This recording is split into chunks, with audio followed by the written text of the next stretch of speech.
students, welcome to class 4th. I am Ms. Riddhi Agarwal and today I am going to teach you chapter 1 of science, which is growing up with family. So let's begin. Growing up with family.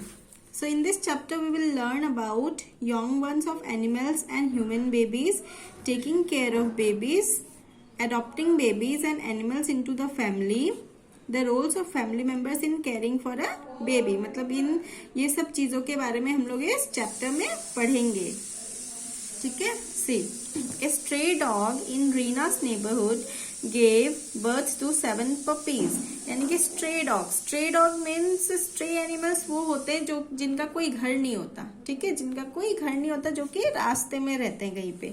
ठीक है, तो एक stray dog, Reena एक लड़की है, उसके आसपास में यानी कि नेबरहुड में एक stray dog ने 7 puppies को जन्म दिया, बर्थ किया. सी इन द पिक्चर, एक डॉग ने 7 पपीज को बर्थ दिया. ठीक है, जन्म दिया. Reena and all her friends like the cute puppies. Reena और उसके दोस्तों को बहुत पसंद आए वो सारे puppies. Each of them decided to take a puppy home and take care of it. और रीना ने उसके सभी दोस्तों ने ये डिसाइड किया कि वो लोग एक एक पपी को अडॉप्ट कर लेंगे, यानी कि अपने घर ले जाएंगे और वो लोग उसकी देखभाल करेंगे. सी, हैव यू और your friends ever done this. क्या आप और आपके फ्रेंड्स ने भी कभी ऐसा किया है, यानी कि रास्ते से कोई एक पपी को उठा के लिया है, फिर आप लोग उसकी देखभाल आपने किया हो, तो क्या आप लोगों ने ऐसा कभी किया है अपनी लाइफ में? Next step is remembering. Do you like to play with kittens, chicks और पपीज. क्या आपको इन सबके साथ खेलना पसंद है? Let me introduce you that kittens, cat के जो यंग वंस होते हैं यानी कि जो बच्चे होते हैं उनको हम लोग किटन्स बोलते हैं. हेन के जो बच्चे होते हैं उनको हम लोग चिक्स बोलते हैं. एंड कुत्ते के जो बच्चे होते हैं उनको हम लोग पपीज बोलते हैं. They are the young ones of different animals. ये सभी अलग अलग एनिमल्स के बच्चे हैं, यानी कि यंग वंस हैं. Where do you think they come from. आपको क्या लगता है कि ये सारे जो यंग वंस हैं अलग अलग एनिमल्स के, ये कहाँ से आते होंगे? See here, some animals lay eggs and the young ones hatch out of them. कुछ एनिमल्स होते हैं जो कि एग्स देते हैं, यानी कि अंडे देते हैं और फिर उन अंडों से बाहर निकलते हैं उनके बच्चे, यानी कि यंग वंस बाहर निकलते हैं, हैच आउट होते हैं. The hen, fish, frog, snake and lizard are a few animals that lay eggs. ये सारे कुछ ऐसे एनिमल्स हैं जो कि अंडे देते हैं, यानी कि एग्स देते हैं. Have you ever seen a bird coming out of its eggs? क्या आपने कभी कोई भी बर्ड को देखा है अपने उसके अंडे से बाहर आते हुए? सी, यहाँ पे देखो पिक्चर में क्या दिया है? ए हैन विथ इट्स एग्स. हैन है अपने एग्स के साथ, सी अंडों के साथ बैठी हुई है. नेक्स्ट इज सी, एक चिक जो कि अंडे से बाहर निकल रही है. चिक coming out of an egg, यानी कि अंडे से बाहर निकल रही है एक चिक. ठीक, सी यहाँ पे एक स्नेक है जो कि अपने एग्स को, अंडों को लेके बैठा हुआ है. See, some animals give birth to their babies. और कुछ एनिमल्स ऐसे होते हैं जो कि जन्म देते हैं अपने बेबीज को, यानी कि बर्थ देते हैं अपने बेबीज को. It means that the babies come out from their mothers bodies. इसका मतलब ये है कि जो बेबीज हैं वो अपने मदर के बॉडीज से निकले, यानी कि बॉडीज से आए. Unlike them which give eggs, which lay eggs. ठीक है, उनकी तरह नहीं, वो लोग एग्स देते हैं. कुछ एनिमल्स होते हैं जो एग्स देते हैं, लेकिन कुछ एनिमल्स ऐसे भी होते हैं जो कि बर्थ देते हैं, यानी कि जन्म देते हैं अपने बेबीज को. Animals like cat, cow, dog, horse, elephant and lion give birth to babies. ये कुछ एनिमल्स है जो कि अपने बेबीज को बर्थ देते हैं, यानी कि जन्म देते हैं. Humans also give birth to babies. Humans जो होते हैं वो भी अपने बेबीज को जन्म देते हैं, यानी कि बर्थ देते हैं. See the picture, a dog with puppies. Dog puppies, अपने पपीज के साथ बैठी हुई है. Next is a lion with a cub. Lion अपने बच्चे के साथ बैठा हुआ है. Next a mother with a baby. Mother अपने बेबी के साथ. See, a human baby grows inside its mother body for 9 months before being born. मतलब एक बच्चा अपने मदर की बॉडी में 9 months तक रहता है. कितने मंथ्स तक रहता है? 9 months तक रहता है वो अपने मदर के बॉडी में. ठीक है. Next, puppies and kittens grow inside their mothers bodies for about 2 months. लेकिन पपीज एंड किटन्स कितने महीने तक रहते हैं अपने मदर की बॉडी में? Only for 2 months. Only for 2 months, लेकिन एक ह्यूमन बेबी कितने मंथ्स तक रहता है? 9 मंथ्स तक अपने मदर के बॉडी में रहता है। Next is calves grow inside mother cows for 9 months, लेकिन जो काव के जो बच्चे होते हैं वो काव के अंदर कितने मंथ्स तक रहते हैं? काव की बॉडी में 9 मंथ्स तक। मदर काव में कितने मंथ्स तक रहते हैं? 9 मंथ्स तक रहते हैं। Next is young ones of animals mostly depend on their mother for food, यानी कि जो बच्चे होते हैं वो ज्यादातर अपने मदर के ऊपर ही डिपेंड करते हैं फूड के लिए, ठीक है, यानी कि खाने के लिए। Animals that lay eggs collect food and feed there babies, animals जो कि अंडे देते हैं ना, वो लोग क्या करते हैं? फूड कलेक्ट करते हैं और फिर अपने बच्चों को खिलाते हैं। However have you ever seen how a baby bird is fed by it's mother, क्या आपने कभी देखा है कि कैसे एक बेबी को एक मदर खाना खिलाती है, एक मदर बर्ड, ठीक है, बेबी बर्ड को उसकी मम्मा कैसे खाना खिलाती है, क्या आपने कभी भी देखा है? Animals that give birth to young ones feed the babies on their milk, मतलब जो एनिमल्स बर्थ देते हैं अपने बेबीज को, यानी कि जन्म देते हैं, वो लोग क्या करते हैं? अपने बेबीज को फीड करते हैं विथ मिल्क, यानी कि दूध पिलाते हैं, मिल्क पिलाते हैं, ठीक है। You might have seen calves, आपने काव्स को देखा होगा, किटन्स को देखा होगा, पपीज को देखा होगा कि वो लोग मिल्क पीते हैं अपने मदर की बॉडी से। सी कुछ पिक्चर्स है हमारे पास यहाँ पे, ए काव फीडिंग इट्स काव अपने बच्चे को फीड कर रही है। सी एक बर्ड फीड कर रही है अपने यंग वंस को, अपने बच्चों को, एंड कैट भी अपने किटन्स को फीड कर रही है। See like other baby animals, a human baby also depends on its mother for food and protection, जैसे कि एनिमल्स अपने मदर के ऊपर डिपेंड होते हैं खाने के लिए, वैसे ही एक ह्यूमन बेबी भी अपने मदर के ऊपर ही डिपेंड होता है फॉर फूड एंड प्रोटेक्शन, उसकी देख रेख के लिए एंड उसके फूड के लिए वो अपने मदर के ऊपर ही डिपेंड होता है। When a baby is born the mother and father take care of their baby with the help of other family members, मतलब जब भी एक बच्चा बॉर्न होता है, एक बेबी बॉर्न होता है, तो उसके मदर एंड फादर उसकी देखभाल करते हैं with the help of other family members, other family members के साथ उनके मम्मी पापा उनकी देखभाल करते हैं। सी एक पिक्चर यहाँ पे दिखाई गई है कि कैसे मम्मी पापा अपने बेबी की टेक केयर कर रहे हैं, यानी कि देखभाल कर रहे हैं। Parents taking care of a baby, एक बेबी की देखभाल वो लोग कर रहे हैं।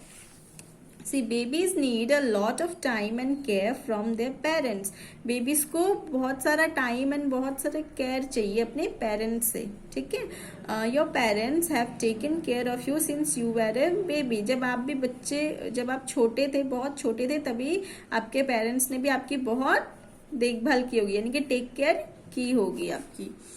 सी next is do you have a younger sibling, क्या आपके छोटे भाई बहन हैं? यंगर सिबलिंग मीन्स छोटे भाई बहन, ठीक है। Do you like to spend time with him और हर, क्या आपको उनके साथ समय बिता के अच्छा लगता है? स्पेंड टाइम करके आपको अच्छा लगता है उनके साथ?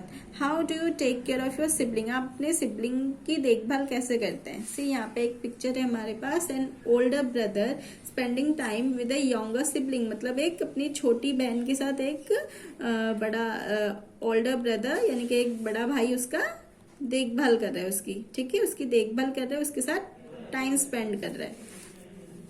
So sometimes if a mother spends more time with a baby to take care of it, an older child may feel left out, मतलब कभी कभी ऐसा होता है कि हमारी मम्मा जो है हमारे छोटे भाई बहन को ज्यादा ध्यान देती है, उन पे ज्यादा ध्यान देती है, उनकी ज्यादा केयर करती है, तो हमें ऐसा लगता है कि मम्मा हमसे प्यार ही नहीं करती, यानी कि हम लोग को ऐसा लेफ्ट आउट फील होता है, बट दैट इज रॉन्ग, हम लोगों को वैसा फील नहीं करना चाहिए, इजंट इट? हम लोग को वैसा फील नहीं करना चाहिए, इंस्टेड हम लोग को भी अपने छोटे भाई बहन की टेक केयर करनी चाहिए, यानी कि उनकी देखभाल करनी चाहिए।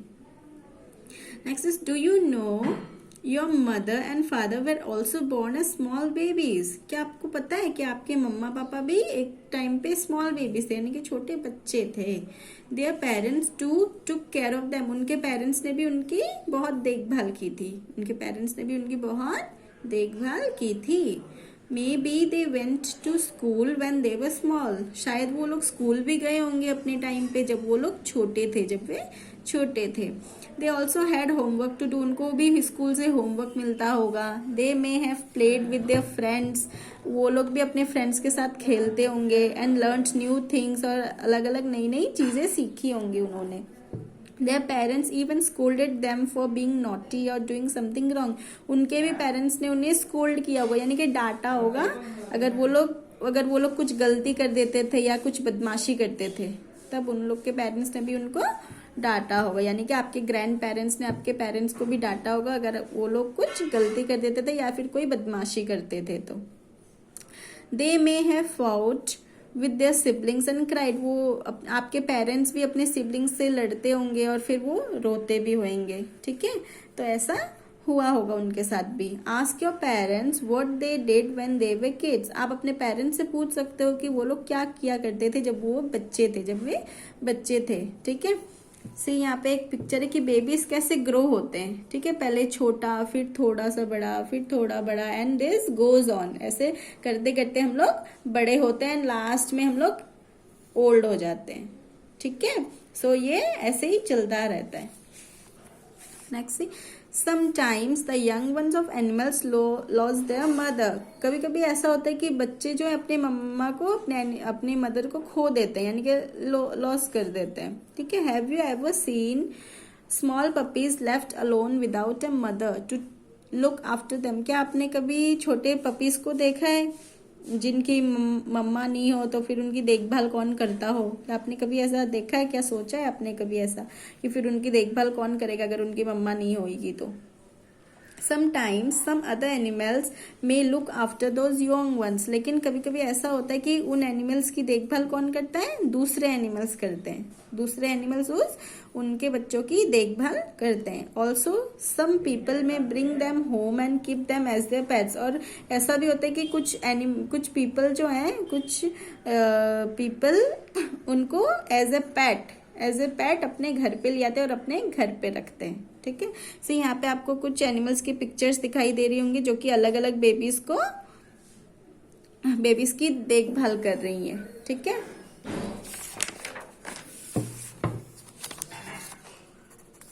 Next is similarly some children also may lose their parents. उसी तरह से कुछ चिल्ड्रन भी अपने पेरेंट्स को खो देते हैं। The children who have lost their parents are called orphans. जो बच्चे अपने पेरेंट्स को खो देते हैं उनको हम लोग बोलते हैं ऑर्फेंस, यानी कि इन हिंदी हम लोग बोलते हैं उसको अनाथ, ठीक है। So in English we call them orphans. Some parents may take up the responsibility of such babies और चिल्ड्रन। और कुछ पेरेंट्स ऐसे होते हैं जो कि उन ऑर्फेंस की रिस्पॉन्सिबिलिटी ले लेते हैं और उनकी फिर देखभाल करते हैं और उनको अपने घर में ले आते हैं, ठीक है। कुछ पेरेंट्स उनको अपने घर में ले आते हैं और उनकी पूरी रिस्पॉन्सिबिलिटी ले लेते हैं। Some families bring home a child of other parents as their own. कुछ फैमिलीज ऐसी होती है जो कि एक चाइल्ड को अपने घर पे ले आते हैं और अपने बच्चे की तरह, अपने चाइल्ड की तरह उसकी देखभाल करते हैं और उनको अपने फैमिली का एक पार्ट बना लेते हैं। They make them part of their own family. अपने फैमिली का एक पार्ट बना लेते हैं। उसको हम लोग बोलते हैं adoption. This is called adoption. यानी कि जब कोई पेरेंट्स किसी और के बच्चे को अपने घर पे ले आता है, उसकी देखभाल करता है, उसकी पूरी रिस्पॉन्सिबिलिटी लेता है, उसको हम लोग बोलते हैं एडॉप्शन। यानी कि उस पेरेंट ने उस बच्चे को एडॉप्ट कर लिया है। The parents who adopt them are called adoptive parents. और जो पेरेंट्स उस बच्चे को अडॉप्ट करते हैं, यानी कि अपने घर ले आते हैं देखभाल के लिए, उसकी रिस्पॉन्सिबिलिटी ले लेते हैं, उन पेरेंट्स को हम लोग बोलते हैं adaptive parents. They love and take care of their new child as their own. और वो लोग उस चाइल्ड का ध्यान अपने बच्चे की तरह रखते हैं और उनको बहुत प्यार करते हैं और उनकी देखभाल भी करते हैं। After adoption, the adopted child lives with his or her new parents in his or her new home. उसके बाद जो adopted child होता है वो अपने new parents के साथ रहता है, उनके new parent के घर पे। Suppose you have adopted a puppy. What will you do to take care of it? How can you make sure that the puppy is well taken care of? Suppose आपने अगर एक puppy को adopt किया है तो आप उसकी देखभाल कैसे करोगे? How can you make sure? आप कैसे श्योर होगे कि आप अपने पपी का ध्यान अच्छे से रख रहे हो? See, do you have any friends or relatives who have adopted young ones of any animals? क्या आपके कोई भी फ्रेंड या रिलेटिव ने किसी भी यंग वंस को, यानी कि किसी भी एनिमल के बच्चे को अडॉप्ट किया है? Okay, then class, today we have discussed about young ones and their babies. So I'll give you some homework regarding this and I'll send you the pictures.